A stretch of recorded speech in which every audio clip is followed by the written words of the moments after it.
Hey, welcome to my channel. Um,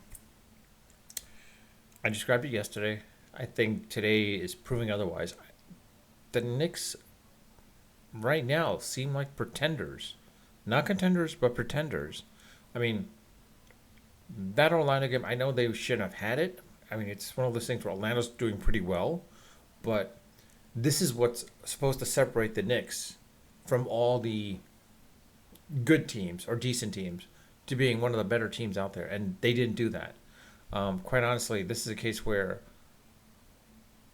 the fact of the matter that the Magic were able to beat the Knicks the way they did, it's not what I think as a Knicks fan you anticipated by the beginning of the season. Because let's be honest, when Boston lost Tatum, when Indiana lost, what's his name, Halliburton, uh, Philadelphia, I mean, they might come back. Who knows? It's hard to say with Paul George in flux practically, and Embiid as well too, not 100% healthy.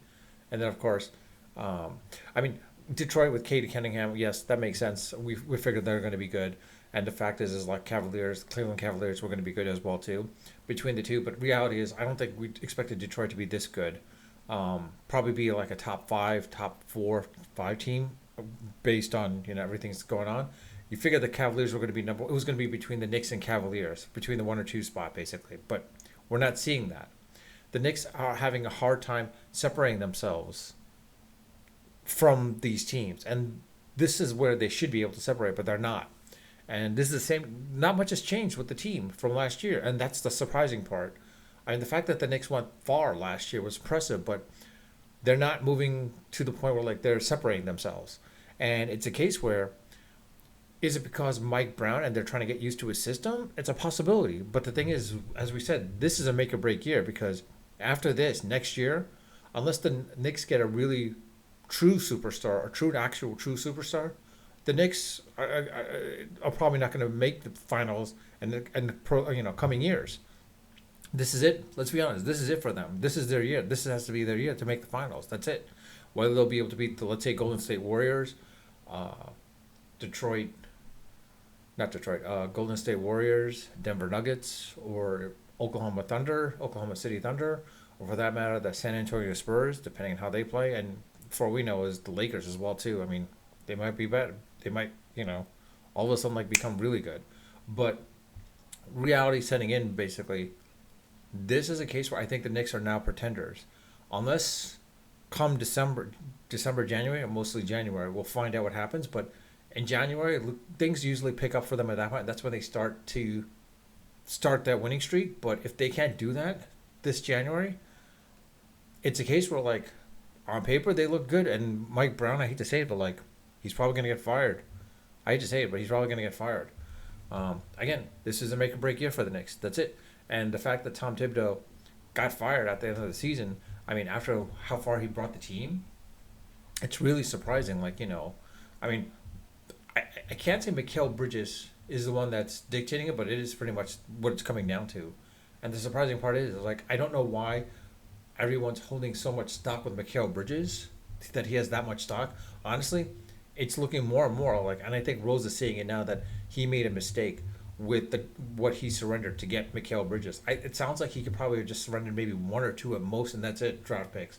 I don't think he needed to surrender five draft picks. Um, so this might hurt the Knicks in the long run, quite honestly, unless they're able to get someone in return. Let's say get Mitch Robinson and trade him for a future first round draft pick, which is highly unlikely. Brunson, I doubt that's not gonna happen. Let's be honest, and I've said this quite a number of times. Basically, um, Donovan Mitchell should have been a Knick. He should have been a Knick. They should have surrendered what they should have surrendered, but they didn't, and that's the problem. I think if the Knicks had Donovan Mitchell with Brunson, I think this would be a whole different team altogether. Let's be honest, this would be a whole different team altogether. I think we'd be one of the main contenders, always the contenders every year, even with Tatum back, as well as with Embiid being healthy, as well as Paul George being healthy as well too, as well as Tyrese Halliburton being back. But reality is like reality. I think reality is starting to settle in for the Knicks fans, basically, that this is, unless they work things out, this is not going to be a year that they're going to go. This is not the year they're going to go into the finals, Unless, I'm always going to still keep calling Brunson a tier 1A, not a tier 1 superstar, a tier 1A, because he has yet to prove himself. Yes, he got him to the finals, but he never got past Tyrese Halliburton. He's not showing that he is that tier 1 superstar where he can put everything on the back of his shoulders. Take the team on his shoulders and let's lead him to the glory line like the way Tyrese did. So with it, I'll leave it at that. Again, let me know your thoughts. Agree with me, disagree with me. It's up to you. Put it in the comment section. I'll read them all. I do read them all. I do respond to them when they warrant a response. If you like this video, please hit the like button.